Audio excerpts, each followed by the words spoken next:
வணக்கம் நண்பர்களே. பிலிப்பீன்ஸ் நாட்டோட மலைக்காடுகளுக்கு மேலே மேகங்கள் பண்டைய மலைகளை மோதிக்கிட்டு இருக்கு.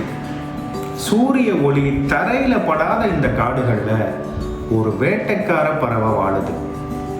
அது ரொம்பவும் அரிதான ஒரு பறவை மட்டும் இல்லைங்க, அது ஒரு கம்பீரமான பறவை. உலகம் இதை குரங்கு தின்னும் கழுகுன்னு அழைச்சிது. ஆனால் பிலிப்பீன்ஸ் மக்கள் இதை அன்போட ஹரிபோன்னு அழைக்கிறாங்க. அப்படின்னா பறவைகளின் அரசன்னு அர்த்தம். இந்த பறவை வெறும் 600க்கும் குறைவான எண்ணிக்கையில தான் இருக்குங்கிறது வேதனையான ஒரு விஷயம்.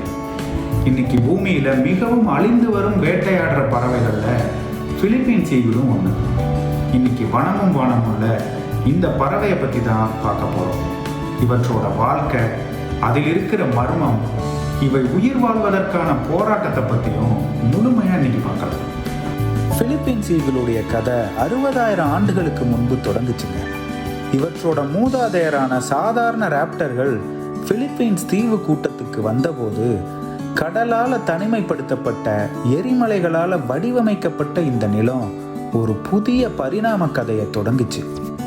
போட்டியிட பெரிய வேட்டையாடுற விலங்கு இல்லாததால இந்த ராட்சச பறவை காட்டின் சிறந்த வேட்டைக்காரனா பரிணமிச்சுது. 1896ஆம் ஆண்டுல பிரிட்டிஷ் இயற்கை ஆர்வலர் ஜான் ஒயிட்ஹெட் தனது உள்ளூர் வழிகாட்டியை அழைச்சிக்கிட்டு ஒரு ஆய்வுக்காக போன போது பிலிப்பீன்ஸ் ஈகிளை முதல்ல பார்த்தாரு. அப்போ அவருடைய உள்ளூர் வழிகாட்டி அந்த பறவையை சுட்டு வீழ்த்தினதா பதிவு செஞ்சிருக்காரு. பின்பு இதை ஆய்வு செஞ்சு அறிவியல் ரீதியா முறையா விவரிச்சு உலகறிய செஞ்சாரு. ஆரம்ப கால அவதானிப்புகள் இதை முக்கியமா குரங்குகளையே உண்ணுறதா குறிப்பிட்டதால அவர் இதை குரங்கு உண்ணும் கழுகுன்னு தான் பதிவு செஞ்சாரு.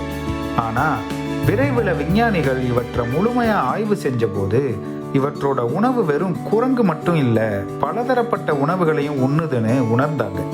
மேலும் சுற்றுச்சூழல் அமைப்புல இவற்றோட பங்கு ரொம்பவும் ஆழமானதுன்னு புரிஞ்சுக்கிட்டாங்க.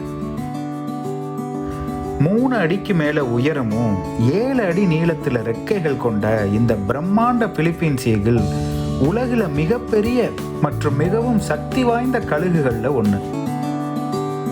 இந்த வீடியோ பிடிச்சிருந்தா கீழே இருக்க லிங்கை கிளிக் பண்ணி இதனுடைய முழுமையான வீடியோவை பாருங்கள். மறக்காமல் நம்ம சேனலுக்கு சப்ஸ்கிரைப் பண்ணி உங்களுடைய ஆதரவை